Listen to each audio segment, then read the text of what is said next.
The day started like any other in Oak Ridge, Alabama. The air was cool, carrying the faint scent of pine trees that surrounded the small town. St. Matthew's Church stood quietly on the corner of Main Street, its white walls weathered by time but still holding on to their dignity. It had been there for generations, watching over weddings, baptisms, and funerals. But today something felt different. Something didn't sit right. Reverend William Hayes adjusted his clerical collar as he stepped out of the church. His shoes clicked softly against the stone path leading to the main gate. He paused for a moment, looking up at the cloudy sky. There was no sun, just a dull gray haze stretching endlessly above him. He sighed deeply before turning his attention to the group of people gathered near the entrance of the churchyard. They were waiting for him, some standing silently, others whispering among themselves. At the center of it all was a plain wooden coffin resting on two sawhorses. A single bouquet of wildflowers lay on top of it. William knew why they were here. Everyone did. This was supposed to be the funeral of Maya Johnson, a young woman who had died just days ago under mysterious circumstances. She wasn't well known in town, not really. People recognized her face, sure. They'd see her walking down the street sometimes, always alone, always quiet. But she kept to herself most of the time, living in a modest house on the edge of town. No one could say much about her life except that she loved writing letters. Letters she would leave on doorsteps or slip into mailboxes without signing her name. They were thoughtful, kind messages meant to brighten someone's day. That was Maya, gentle, unassuming, almost invisible. But now she was gone. And William had made a decision that was tearing the town apart. He refused to bury her. It hadn't been an easy choice. In fact, it weighed heavily on him, pressing down on his chest every time he thought about it. But he believed he had no other option. Word had reached him, through whispers and rumors, that Maya had led a questionable life. Rumors of late-night visitors, strange noises coming from her home, and even talk of illegal activities. He couldn't ignore what he heard. As a man of God, he had a duty to uphold moral standards. How could he give her a Christian burial if she hadn't lived according to those principles? Still, seeing the reaction of the townsfolk made him uneasy. Some supported him, nodding solemnly when he explained his reasoning. Others looked at him with anger in their eyes, muttering accusations under their breath. "Hypocrite," one person spat as they walked away.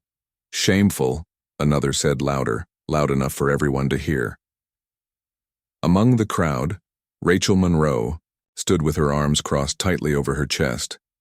Her expression was unreadable, but William could tell she was furious. Rachel had known Maya since childhood. They weren't close friends, but they shared a bond born out of growing up together in such a small place. To Rachel, Maya was more than just a name. She was a memory, a piece of her past. As William approached the coffin, he noticed how simple it was.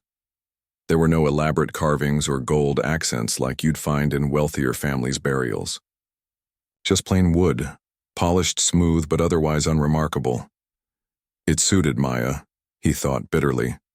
She never asked for much, never demanded attention. Yet here she was, causing chaos even after death. Rachel stepped forward, breaking the tense silence. "You can't do this," she said firmly, her voice cutting through the murmurs of the crowd. Her brown eyes locked onto William's, daring him to look away. Maya deserves better. She deserves peace. William hesitated. He wanted to explain himself, to make her understand where he was coming from. But the words caught in his throat. Instead, he gestured vaguely toward the coffin. "I wish I could, Rachel. Truly I do, but we have to think about what's right. What's holy?" "Holy?" Rachel repeated, incredulous. "What's holy is treating people with kindness and respect even when they're gone. You don't know anything about Maya's life. None of us do. All you're doing is judging her based on gossip." Her words struck a nerve. William clenched his fists, trying to maintain composure.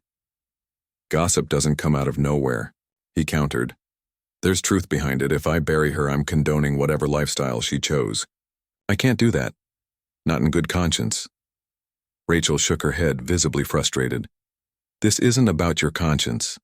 It's about fear. Fear of what people will say if you go against their expectations. Well, let me tell you something, Reverend. Maya wasn't afraid to stand up for herself. She wasn't afraid to live her life the way she wanted to. And neither am I. The crowd stirred uneasily, unsure whether to side with Rachel or the Reverend. Some nodded in agreement with her fiery speech, while others shifted uncomfortably, unwilling to challenge the man of God. William felt the weight of their stares pressing down on him. For the first time in years, he doubted himself. Was he wrong? Had he let pride and fear cloud his judgment? Before he could respond, Rachel turned sharply on her heel and stormed off, leaving the rest of the crowd behind. William watched her go, feeling a pang of guilt deep in his gut. He glanced back at the coffin, half expecting it to offer some sort of answer. Of course, it remained silent, just like Maya herself. Later that evening, William sat alone in his office at the church. The room was dimly lit by a single lamp on his desk, casting long shadows across the walls. He stared blankly at the Bible lying open in front of him, searching for guidance. The verses blurred together, meaningless shapes. On the page, his mind kept drifting back to Rachel's words. Fear. Was that really what this was about? Fear of judgment? Fear of losing control? He leaned back in his chair, rubbing his temples. Outside, the wind rustled through the trees, creating a soft, mournful sound. It reminded him of Maya, the way she used to walk so quietly, almost blending into the background. Invisible, yet somehow unforgettable. Deep down, William knew he couldn't keep avoiding the issue. Refusing to bury Maya might have seemed like the right thing to do at first, but now it felt hollow, empty, like he was hiding behind rules instead of facing reality. But admitting he was wrong, that took courage.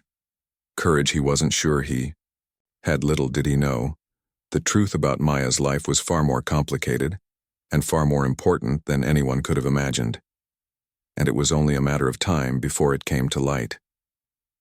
The next morning, Rachel Monroe found herself standing outside Maya Johnson's house. It was located on the outskirts of Oak Ridge, far enough from town that it almost felt like another world. The small, weathered home sat tucked between tall pine trees, its paint peeling and windows dusty. A no trespassing sign hung crookedly on the front gate, but Rachel ignored it. She had permission from Daniel Carter, Maya's distant cousin, to go inside. He had been the one to inform her about Maya's death and had given her access to the house, hoping she might find closure or answers. Rachel took a deep breath before stepping onto the creaky porch. The door opened with a groan, revealing a dim interior. The air smelled faintly of lavender, a scent Rachel associated with Maya. Everything seemed frozen in time, untouched since the day Maya passed away. There were dishes still sitting in the sink, a jacket draped over the back of a chair, and books scattered across the coffee table. It was eerie, like walking into someone's life mid-step. Rachel moved slowly through the rooms, taking in every detail. Most of the furniture was simple and functional, nothing fancy. But what caught her eye immediately were the piles of notebooks stacked neatly on shelves and desks. Maya had always loved writing.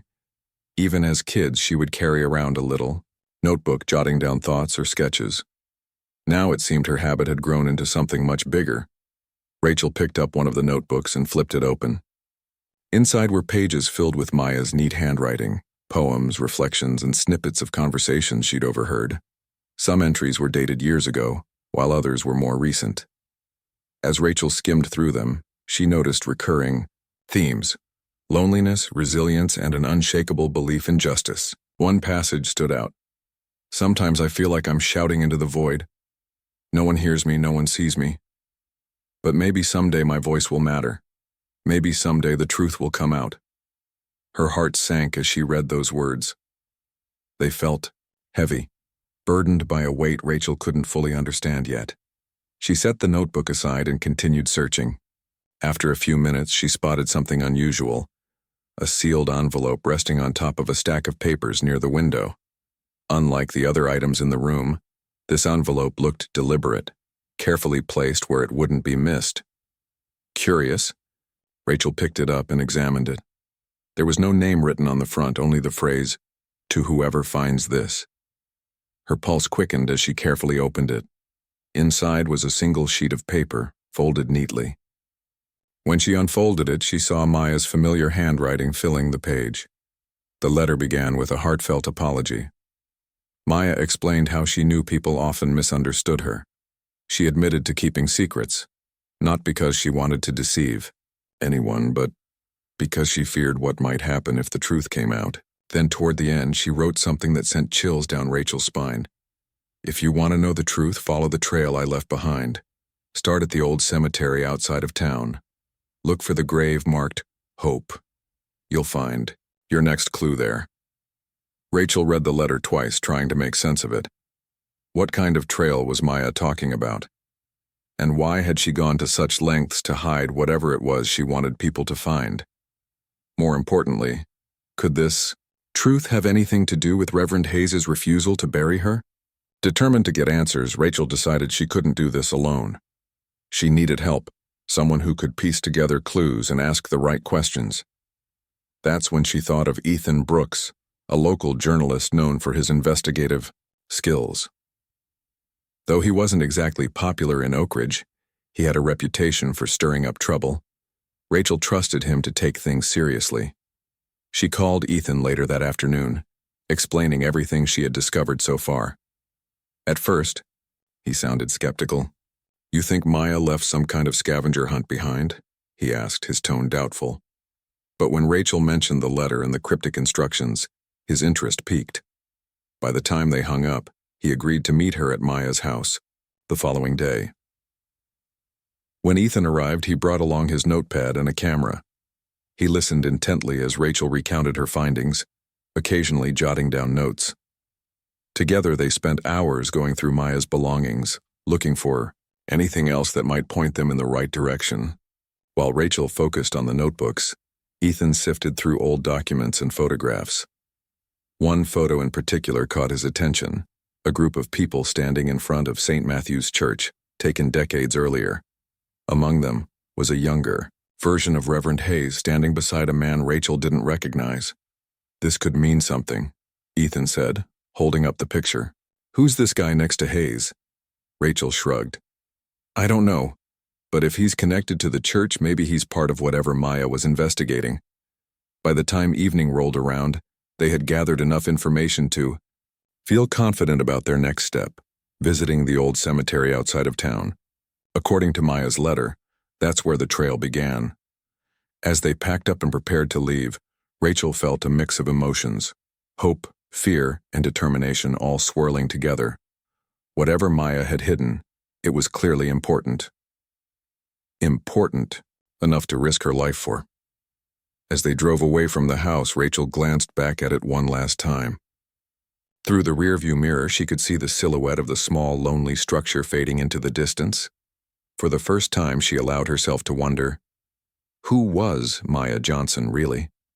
And what had she uncovered that was worth dying? For little did Rachel and Ethan know, the journey ahead would lead them deeper into Oak Ridge's dark past than either of them could have imagined.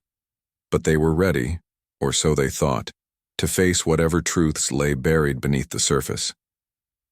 The old cemetery outside Oak Ridge was not a place many people visited anymore.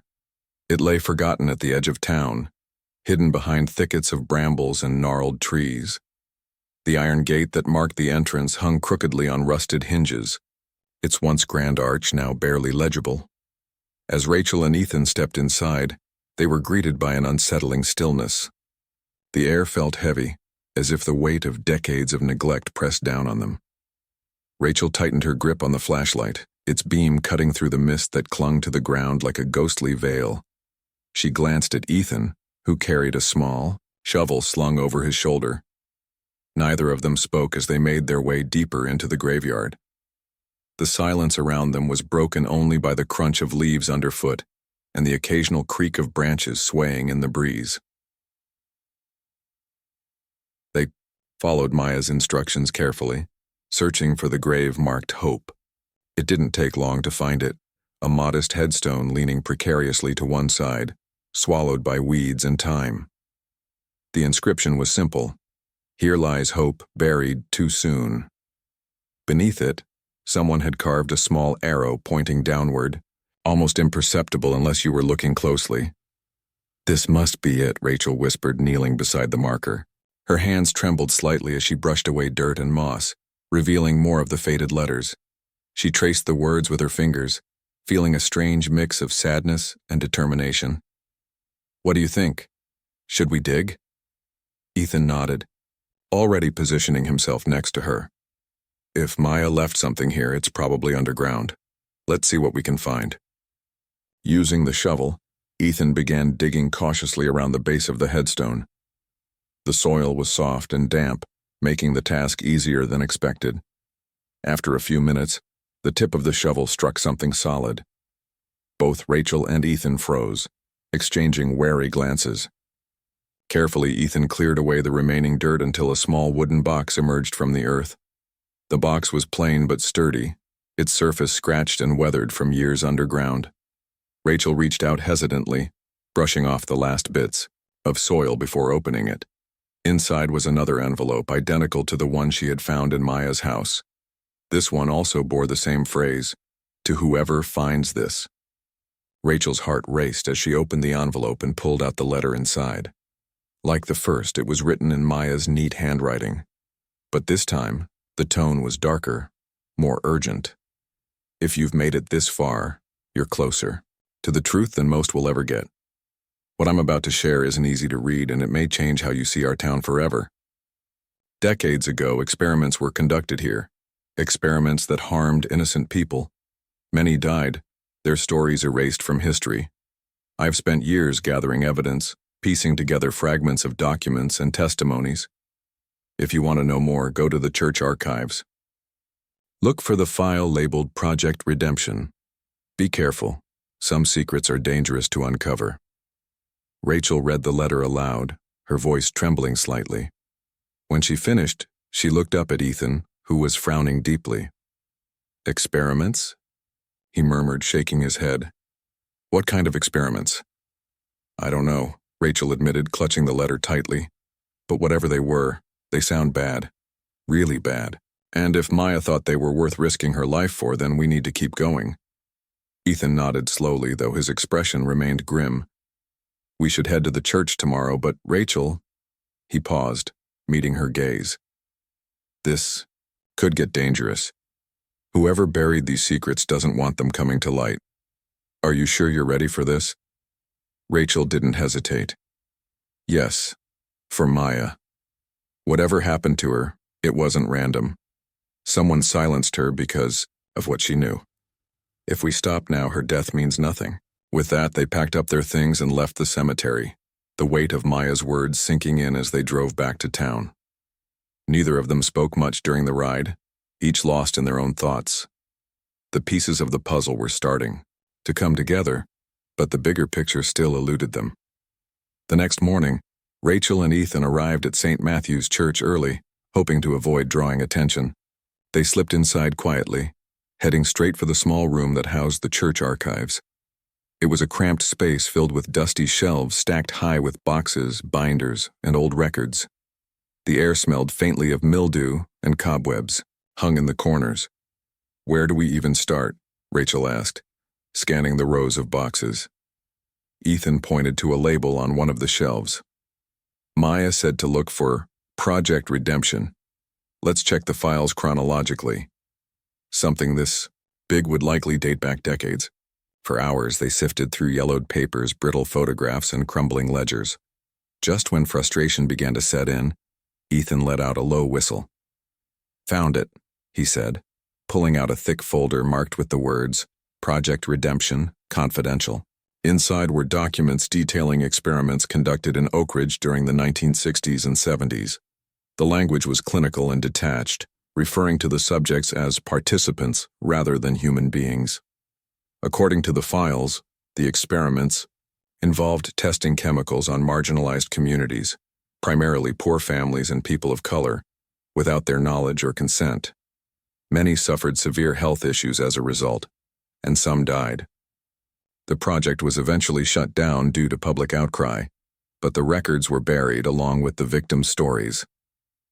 As Rachel flipped through the pages, her stomach churned. One name kept appearing repeatedly: Dr. Harold Kincaid, the lead scientist behind the experiments. Attached to his name was a photograph, a younger version of the man Rachel and Ethan had seen in the old picture with Reverend Hayes. "It all connects," Ethan muttered, connecting the dots. Kincaid worked with the church. That's why. Hayes refused to bury Maya. He's protecting someone, or something. Rachel felt anger bubbling inside her.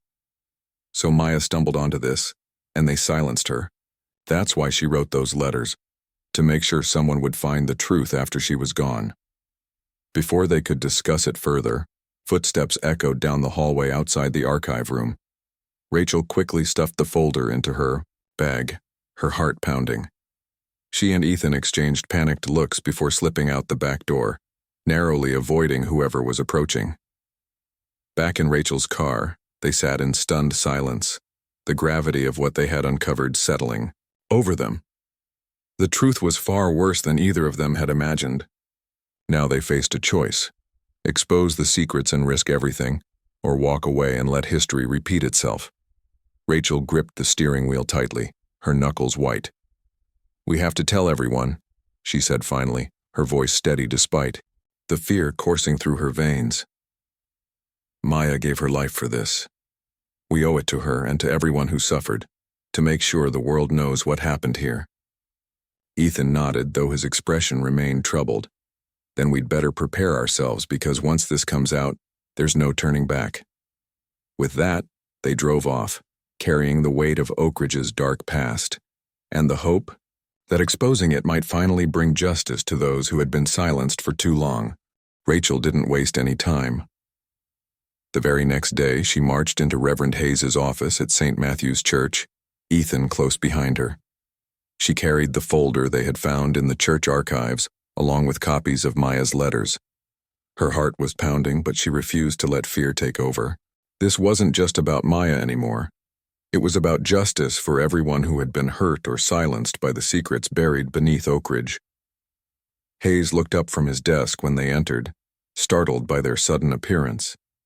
His usual calm demeanor faltered as he took in Rachel's determined expression and the serious look on Ethan's face. "What are you doing here?" he asked, his voice tinged with unease. "We need to talk," Rachel said firmly, setting the folder down on his desk. "About Maya, and about what you've been hiding." Hayes frowned, leaning back in his chair. "I don't know what you're talking about. I've already explained my decision regarding Maya's burial. It's final." "No, it's not," Rachel shot back, her voice rising slightly. "You refused to bury her because you were afraid of what she knew, afraid of what she might expose." Hayes stiffened, his eyes narrowing. "That's ridiculous. I made my decision based on moral grounds." "Stop lying," Rachel interrupted, slamming her hand on the desk. The sound echoed through the small office, making Hayes flinch. "We know about Project Redemption. We know about the experiments. And we know you've been covering it up." For a moment, there was complete silence. Hayes stared at her, his face pale and drawn. Then, slowly, he leaned forward, resting his elbows on the desk. His voice was quiet, almost a whisper. "How did you find out?" "It doesn't matter how," Ethan interjected, stepping closer. "What matters is that you've been complicit in keeping these crimes hidden. People died because of what happened. Here, Reverend. Innocent people. And now one more person has died trying to bring the truth to light." Hayes buried his face in his hands, shaking his head. For the first time, he looked less like a man of God and more like someone burdened by guilt. When he finally spoke, his voice was strained. "You don't understand. I didn't have a choice. They threatened me. If I said anything, if I tried to help, they warned me there would be consequences." "Who threatened you?" Rachel demanded, her tone sharp. "Was it Dr. Kincaid? Or someone else?" Hayes hesitated, clearly torn between fear and confession. Finally, he sighed deeply. It wasn't just Kincaid. There were others, powerful people who wanted this buried. Back then, I was younger, less experienced. I didn't know how to fight them. All I could do was stay silent. Rachel felt a surge of anger but forced herself to remain calm. Well, you can't stay silent anymore. Maya gave her life to uncover this. Are you really going to let her sacrifice mean nothing? Hayes looked away, his jaw clenched tightly. He seemed to wrestle with himself, torn between loyalty to his past decisions and the weight of what he now knew. After what felt like an eternity, he finally nodded. All right, he said quietly. I'll do what I can. But you need to understand. It won't be easy. These people, they won't go down without a fight. That's fine, Rachel replied, her voice steady. Because neither will we. Over the next few days, Rachel and Ethan worked tirelessly to piece together everything they had uncovered. With Hayes's reluctant cooperation, they gained access to even more documents stored in the church vaults. Each new discovery painted a clearer picture of the atrocities committed in Oak Ridge decades ago. Families had been exploited, lives destroyed, all in the name of progress. And while the experiments themselves had ended years earlier, the scars remained, etched into the town's history and the hearts of those who had suffered. Armed with the evidence, Rachel and Ethan decided it was time to go public. They called a meeting with several trusted members of the community, including Daniel Carter, Maya's cousin, and a few local activists who had long suspected something was wrong in Oak Ridge. At first, many were skeptical, unwilling to believe that such horrors could have taken place in their quiet little town. But as Rachel laid out the facts, showing them the documents, reading excerpts from Maya's letters, they began to see the truth. The turning point came when Hayes agreed to speak publicly. Though it terrified him to admit his role in the cover-up, he knew it was the right thing to do. Standing before the group in the church sanctuary, he confessed everything: the threats, the lies, the years of silence. His words were met with a mix of shock, anger, and sorrow, but also a glimmer of hope. If even someone like Hayes could change, maybe others could too. With the community rallying behind them, Rachel and Ethan organized a press conference outside the courthouse. News outlets from across the state arrived, eager to hear what the small town of Oak Ridge had to say. As cameras rolled and microphones were thrust forward, Rachel stepped up to the podium, holding Maya's final letter in her hands. This isn't just about one person, she began, her voice strong despite the nerves twisting in her stomach. This is about everyone who has ever been told their voice doesn't matter. Maya Johnson spent her life fighting for justice, not just for herself, but for everyone who had been silenced. She left behind a trail of clues so that we could finish what she started. Today we honor her memory by exposing the truth. Ethan followed, presenting the documents and explaining their significance. By the end of the conference, the story had spread far beyond Oak Ridge, sparking outrage and calls for accountability nationwide. Investigations were launched, and soon names began to surface.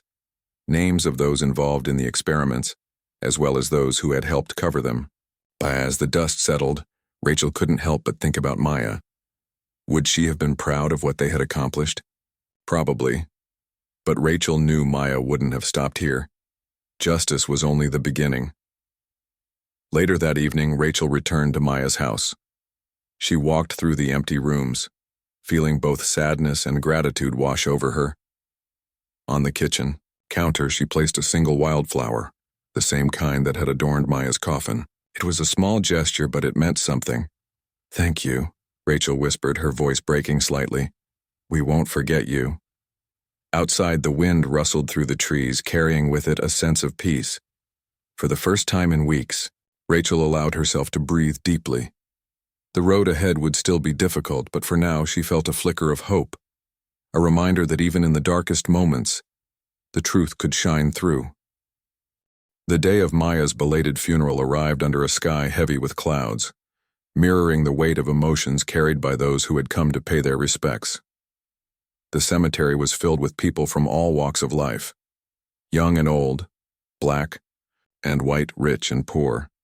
Many had never met Maya personally, but they came anyway, drawn by the story of her courage and the truth she had fought so hard to reveal. For Oakridge, this wasn't just a burial, it was a reckoning. Rachel stood near the front of the crowd, clutching a single white rose in her hands. She felt a mix of sadness and pride as she looked at the plain wooden coffin resting in the ground. It was finally happening. Maya was getting the peace she deserved. Beside her, Ethan offered quiet support, his presence a reminder of how far they had come since that first day in Maya's house. Behind them, Daniel Carter wiped tears from his eyes, overcome by the moment. At the center of it all was Reverend Hayes.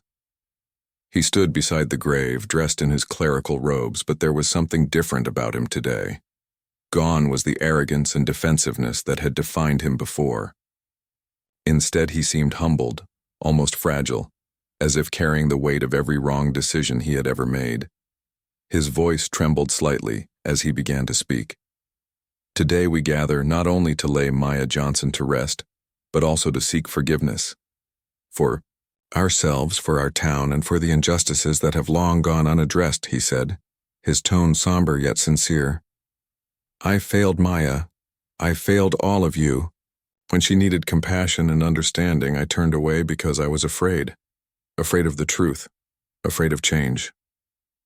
The crowd listened silently, some nodding in agreement while others shifted uncomfortably. Hayes paused, taking a deep breath before continuing. But Maya didn't let fear stop her. Even in death, she refused to be silenced. Through her letters, through the evidence she left behind, she showed us the power of truth and the importance of standing up for what is right. Today, we honor her memory by promising to do better, not just for her, but for everyone whose voices have been ignored. As he finished speaking, Hayes stepped back, allowing Rachel to approach the coffin. She placed the white rose gently on top of it, her hands lingering for a moment. Then, turning to face the crowd, she spoke softly but clearly. Maya taught me that even when the world tries to make you invisible, your voice can still matter. Rachel said, her voice steady despite the lump in her throat. She spent her life shining light into the darkest corners of our town's history. And though she's gone, her work isn't finished. None of us will forget what she did or why she did it. The ceremony continued with prayers and songs, each note echoing through the stillness of the cemetery. As the service drew to a close, townsfolk began placing flowers and mementos near the grave. Some whispered words of gratitude or apology, while others simply stood in silence, paying their respects in their own way. By the time the crowd dispersed, the area around Maya's grave was adorned with bouquets, candles, and handwritten notes, a testament to the impact she had made. Later that afternoon, Rachel and Ethan attended a community meeting held in the town hall. The room buzzed with energy as people discussed next steps. Investigations into Project Redemption were already underway, with federal agencies stepping in to examine the evidence Rachel and Ethan had uncovered. Several individuals implicated in the cover-up, including Dr. Harold Kincaid, had been arrested, and more arrests were expected as the probe expanded. But justice wasn't the only topic on everyone's minds. Many residents talked about ways to heal the wounds left by decades of secrecy and division. Ideas ranged from creating a memorial for the victims of the experiments to establishing scholarships for marginalized youth in Maya's name. One proposal that gained widespread support was painting a mural in the heart of Oakridge to celebrate Maya's legacy. Artists volunteered their time, and within weeks the mural took shape. A vibrant tribute featuring Maya surrounded by quotes from her letters and images representing hope, resilience, and unity. As the mural neared completion, Rachel found herself visiting it often. Standing before the colorful artwork, she felt a sense of closure she hadn't thought possible.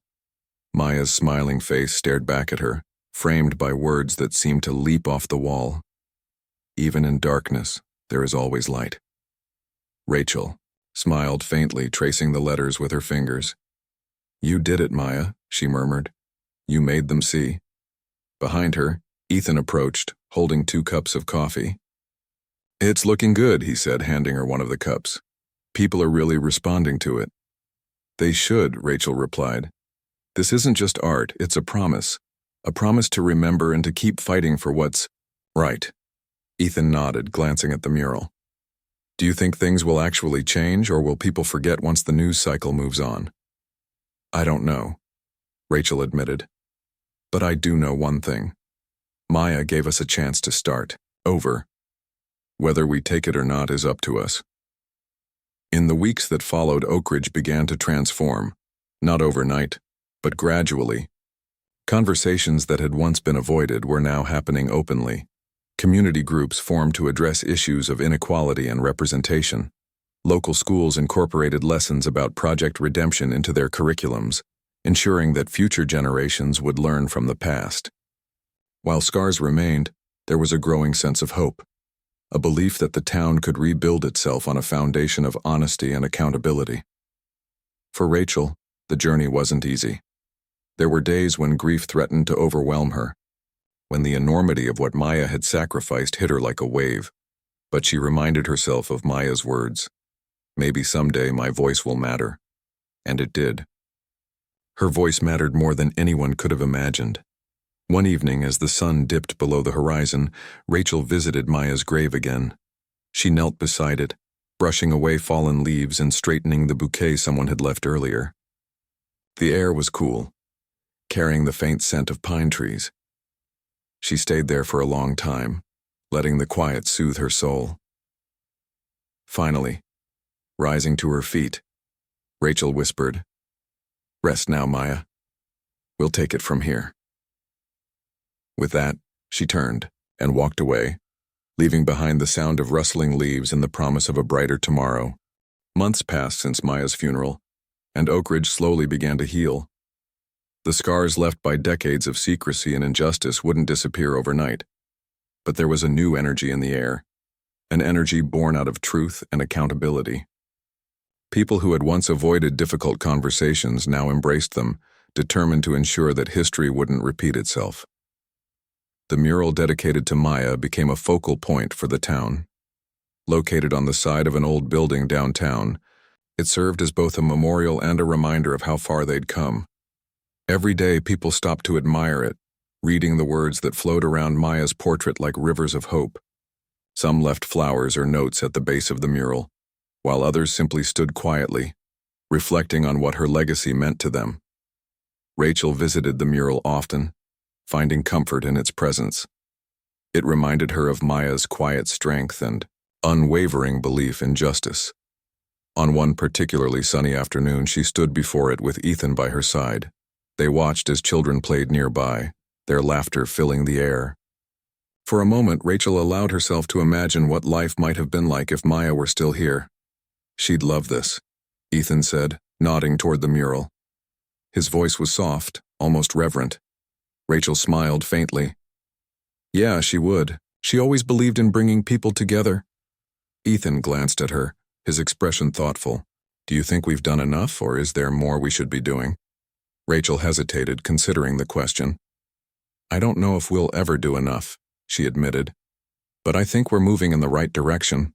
That's something, isn't it? He nodded slowly, seeming satisfied with her answer. Together they stood in silence for a while longer, letting the warmth of the sun wash over them. Back at St. Matthew's Church, Reverend Hayes prepared for his final sermon. After months of soul-searching, he had decided to step down from his position. It wasn't an easy decision, but he knew it was the right one. He couldn't undo the mistakes of his past, but he could dedicate his remaining years to making amends and advocating for equality within the church. As he stepped up to the pulpit that Sunday morning, the congregation greeted him with a mix of emotions, some supportive, others still wary. Hayes took a deep breath before beginning his sermon. Today marks my last time speaking to you from this pulpit, he said, his voice steady despite the weight of his words. And as I prepare to step aside, I want to leave you with a message. We cannot move forward without first acknowledging where we've gone wrong. For too long, I let fear dictate my actions. Fear of judgment, fear of change. But fear only holds us back. It's time for us to embrace courage, to stand up for what is right, even when it's hard. He paused, looking out at the faces before him. Maya Johnson taught me that. Through her sacrifice, she reminded me of the power of truth and the importance of compassion. If we truly want to honor her memory and the memories of all those who suffered because of our silence, we must commit ourselves to building a better future. When he finished speaking, the congregation erupted into applause. Some wiped away tears while others rose to their feet, offering hugs and words of encouragement. Though Hayes's journey had been fraught with challenges, he felt a sense of peace knowing he had taken the first step toward redemption. Meanwhile, Daniel Carter, the distant cousin who had given Rachel access to Maya's house, had become heavily involved in efforts to preserve the stories of Project Redemption's victims. With help from local historians and activists, he worked tirelessly to document their lives and ensure they would never be forgotten. A museum exhibit was planned, featuring artifacts, photographs, and personal accounts collected from survivors and their families. One evening, Rachel joined Daniel at the community center, where volunteers were sorting through materials for the exhibit. Boxes filled with old documents and photographs lined the walls, each item telling a piece of the story. "This is incredible," Rachel said, holding up a faded photograph of a young family. "You're really making a difference." Daniel smiled, though his eyes reflected the gravity of the task. "It's the least I can do. Maya fought so hard to bring this to light. I owe it to her, and to everyone else who suffered, to make sure their voices are heard." Rachel nodded, feeling a surge of pride. She'd be proud of you, Daniel, of all of us. As autumn settled over Oak Ridge, the town hosted a special ceremony to unveil the completed museum exhibit. Hundreds of people attended, including survivors, descendants of victims, and supporters from neighboring communities. The event opened with speeches from local leaders, followed by a guided tour of the exhibit. Each display was accompanied by audio recordings of testimonials, allowing visitors to hear directly from those affected by the experiments. Rachel wandered through the exhibit, pausing at a section dedicated to Maya. Her name was prominently displayed alongside a copy of her final letter and photographs of her smiling face. Beneath it was a plaque that read, "In memory of Maya Johnson, whose courage inspired a town to seek justice." Tears welled in Rachel's eyes as she read the inscription. She reached out to touch the plaque, her fingers brushing against the cool metal. "Thank you," she whispered, her voice barely audible above the hum of conversation around her. Behind her, Ethan placed a comforting hand on her shoulder. "She did it, Rachel. She changed everything." Rachel nodded, turning to face him. "Not just her, all of us, together." In the months that followed, Oak Ridge continued to evolve. Conversations about race, inequality, and systemic oppression became commonplace, no longer shrouded in discomfort or denial. Schools introduced programs aimed at fostering empathy and understanding among students. Local businesses partnered with marginalized communities to create opportunities for growth and representation. For Rachel, life moved forward, but Maya's influence remained a constant presence. She kept a copy of Maya's final letter framed. On her bedroom wall, a daily reminder of the power of truth and resilience.